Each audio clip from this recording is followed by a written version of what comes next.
Hey guys, I have some opinions to share about House of X. Number one, so I decided to make a video, and the first time that I recorded the video, it was too long, so I had to do it again because it didn't fit where I wanted to put it. But this time I have notes, so hopefully it will go more smoothly. But let me jump right in with the religious allusions that are in the comic book. We see Xavier right from the beginning in the first scene. He's already playing God. He's creating mutants. He's in a Garden of Eden setting, and you see him creating kind of the Adam and Eve of mutants. And so he's playing God, and even in the notes at the bottom of the book, Xavier's referred to as the alpha of the mutants and the creator. So I think the most important takeaway from that for me is if Xavier is the alpha of the mutants and he's the creator, and this is in the beginning of the story, then how is Magneto gonna end this story as the Omega of the mutants? Is he going to be the destroyer? What is the role that's going to be like? But it's definitely alluded to in this denomination of Alpha and Omega. But I also thought that the three gifts that Xavier brings to humanity, it was kind of like a biblical three gifts that he's offering. And even when also one of the cuckoos, she mentioned that she was thinking of taking a mutant name now that she's part of this mutant nation. I also took that as another reference to maybe a baptism, how people, a rebirth in their new ideology, they take a new name. So that was another religious reference, in my opinion, and but also another emphasis on language, which was also another theme in the book. Obviously, Alpha and Omega, the first and last letters of the alphabet, and the characters being appointed those names, and quite literally, there's a new language created in the book, and that was a ton of fun. But we're seeing a lot of emphasis on language as well, and it's kind of like a play on words because we've been talking about Omega level mutants for a long time, and so I think Hickman's having some fun with that term, and I think he's gonna probably also hint at what is an alpha mutant if there's an omega mutant, because they're opposites. But I definitely see Magneto having a role in the future as maybe a destroyer. And then we also have the story starting off in Jerusalem, another religious reference, if not for the fact that Magneto chose it for its being the birthplace of gods,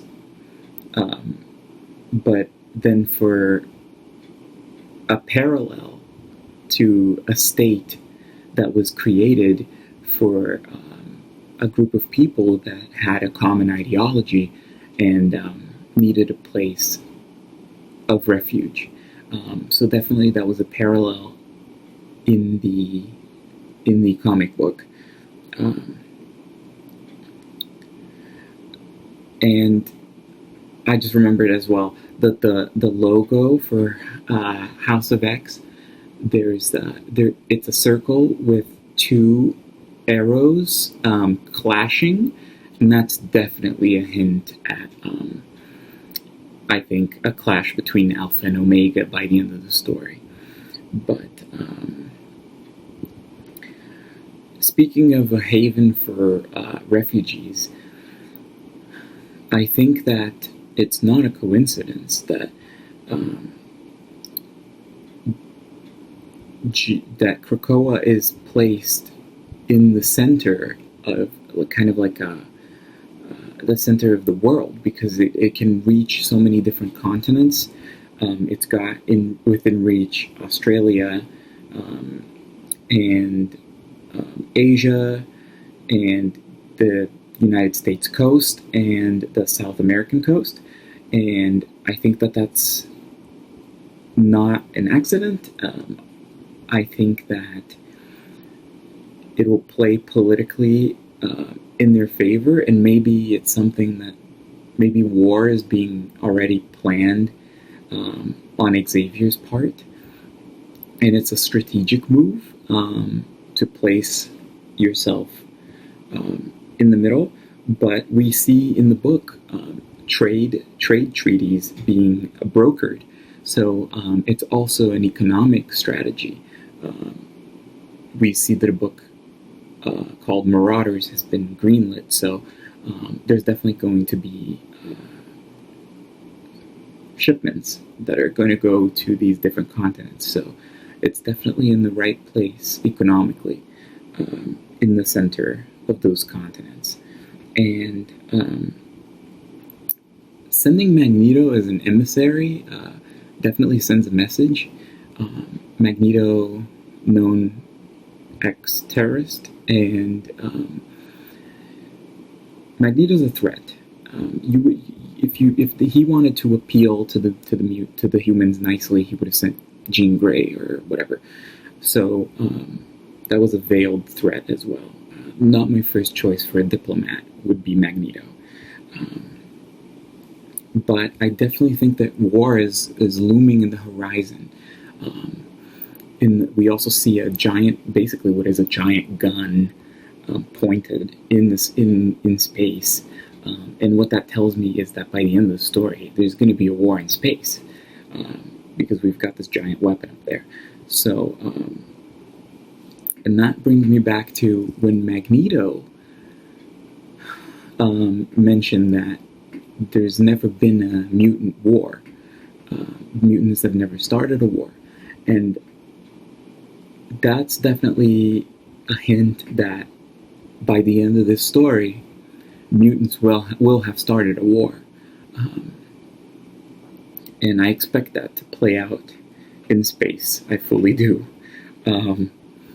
Especially because if you think it through rationally, if mutants are really exponentially growing in powers of 10, secluded on an island, they're going to run out of room. And that's where the war comes in. And I think that Xavier knows that they're going to run out of room, and that's why he's already seeding Mars and the moon. And that's definitely a colonization of space, and it's an act, it's a political act, and it's an act of war, colonizing another area. And I also thought that it was interesting to see Professor X, who has always been the most powerful mind on the planet, and now he's a mind that was so powerful that he outgrew his body, and he's kind of just this mind wandering around because he had to find another body. It's this mind that could not be contained. I think that's like a cool symbolism. And there's also lots of nature that's invoked in the comic book. We see the plants are a big theme. What I think that recalls is that mutants are the will of nature. They are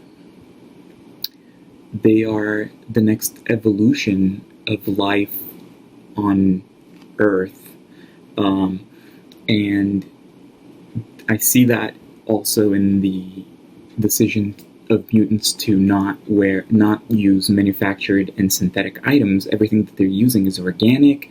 They're using the environment around them, and that's kind of sending out the message, hey, we're here to replace you humans, and we're doing it better, and this is how the better world functions. So there's a lot of emphasis on life, and the symbolism with the flowers blooming, and another thing that touches on nature is Omega mutants have been nominated natural resources, which is what they are. They are because they are natural, unlimited sources of energy. And so they are economic assets. And that shows through in this comic book. And in the future, Omega level mutants will be probably a commodity. But there's also that emphasis on that part of nature. And let's see. There's also a couple of little references to endangered species. The mutant embassies are actually not called embassies. They're nominated habitats, and that's the kind of word that you would use for an endangered species. So all these words seem to be chosen so deliberately. And so I think that language is playing a major part, and it's going to be a theme in this book. Let's see if I missed anything. I also thought that it was clever that what do you offer a man who has just been told that their generation is not going to exist in 10 to 20 years? What can you offer as a peace offering?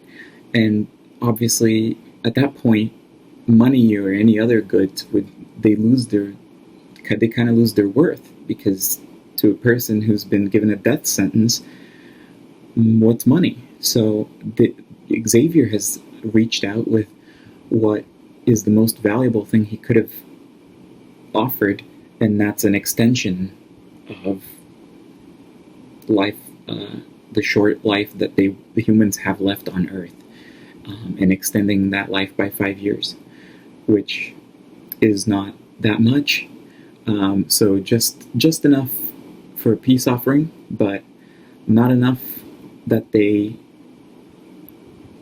challenge the next species, dominant species on Earth, to their claim on the throne. I think that's everything. I'm excited. I think it was a really cool issue, and my prediction for the future, if I had to make one prediction, I think that the pod mutants are going to be some kind of, you know how in the Matrix, to enter the Matrix world, you have to leave your body at the door, and you get it like a proxy body. I think it's going to be like some kind of trick like that. But that's my prediction, and I'll see you next week when we get Powers of X. All right. Thank you.